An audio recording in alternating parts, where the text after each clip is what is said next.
Bees, I'm Marie from Humblebee and Me, and today we are making a solid dishwashing brick.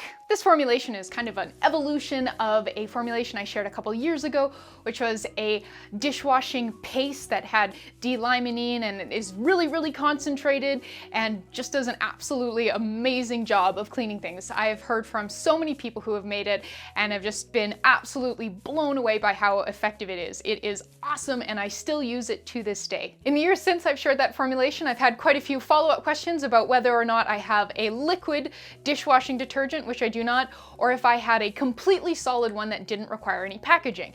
And I did not until today. Another source of inspiration for this DIY was from Ariane at Le Fille de la Mer, who makes and sells a solid dishwashing block, and I will link to that in the description box below if you would rather buy one rather than make one. Because the sole purpose of this dishwashing brick is cleaning things like dirty pots and pans, it is mostly sodium cocoa sulfate, which is one of the stronger surfactants that I have. I've also included a good dose of washing soda to further boost the cleansing power of this brick. In earlier experiments, I tried making this brick with just 4 ingredients: the washing soda and the sodium cocoa sulfate, and then a touch of carrageenan and some water. And the idea is that I'd kind of work everything together and then it would hold together like a sugar cube. And it kind of did, but as it dried out so much that it started really losing any kind of structural integrity it had. And when you would rub the brick with a damp sponge, it would kind of start to crumble, and then you'd end up with chunks of surfactant on your sponge that didn't really break down, and it wasn't great. So I retooled the bar a little bit and included some vegetable glycerin and a liquid surfactant, some Caprylyl and Capryl glucoside. And so this keeps the bar from drying out so much that it just starts to crumble, kind of like a sandcastle that is far too dry. So it just gives it a little bit of staying power, the moisture in there, so it doesn't just completely poof on you. I do make this dishwashing brick with my beautiful bath bomb press from The Bath Bomb Press. I'm pointing up because they're from Edmonton, which is north of Calgary. But you don't need a press to make this. I've provided some more information on that in a blog post linked in the description box below. There's also a lot of other great information in that blog post, so please make sure you're clicking through and giving it a read. It's very much worth your time. But come on, let's get started. All right, so here are all of our ingredients. Because of the powdered surfactant, I'm going to walk you through everything here, kind of tell you what we're gonna do, and then I'm gonna put my dust mask on and do it in fast forward. So in this small bowl, which is what we're going to be blending everything together in, we have 28.2 grams of sodium cocoa sulfate. In this small dish, we have 1.35 grams of carrageenan iota, and over here we have 13.5 grams of washing soda. And then for our wet ingredients in this dish, we have 2.2 grams of Capryl and Capryl glucoside. Over here, we have 1.85 grams of vegetable glycerin, and in this dish, we have a combination of 2.8 grams distilled water and 0.1 grams liquid germall plus. So what I'm going to do is put my dust mask on, mix the dry ingredients together, and then add the wet ingredients and work them together with my gloved hands into sort of a moist mixture. And then after that, I can take my dust mask off and we can press the mixture. So my dust mask is this one here. I got it from Lee Valley Tools here in Canada, and it fits really well, and that is really what we want when we are working with powdered surfactants, because inhaling them is unbelievably unpleasant. So make sure you do have a good dust mask for this. So I'm going to put this on and get to work.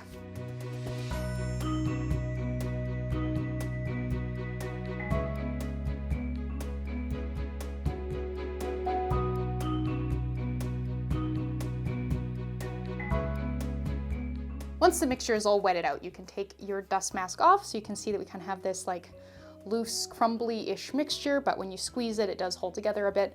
So it's a lot like making bath bombs in that regard, just getting it just moist enough that we can press it. To press this dishwashing brick, we are going to use the bath bomb press, which is this beautiful piece of equipment here. And this red hose off to the side attaches to my air compressor, which powers it. So we're going to be using this small cube mold, and we're going to line the top and bottom with pieces of parchment paper that have been cut to size. So drop that in there, and then we're going to transfer the mixture in. So we'll pop the mold into the press. There's already the stamping foot attached to the press there. You can't quite see it in this angle, and then off we go. I'm pressing on the bottom of the mold, which was the top of the mold, here to press the bar up and out. And we can remove our parchment. And that's pretty much it for the making part. Leave this to dry out for at least 3 days before using, and that's it. All right, welcome to my kitchen. We're gonna do some dishes so you can see how this works. So here is my little dishwashing brick. This one I made a while ago, and it has been, thoroughly aged and in use. And I have been storing it in this little sort of stainless steel bowl. It's dry enough where I live that it dries up between uses.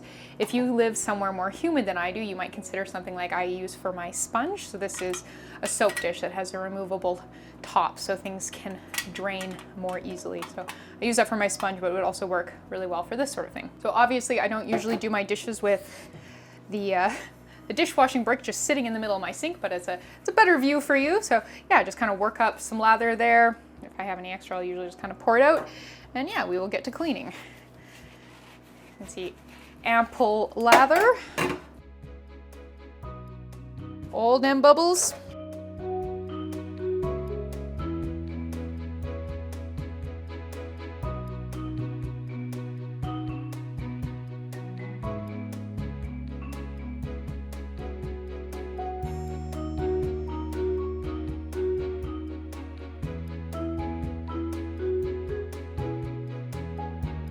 And that's it. So that was just like one application of the solid dishwashing brick to wash all my dishes for my lunch.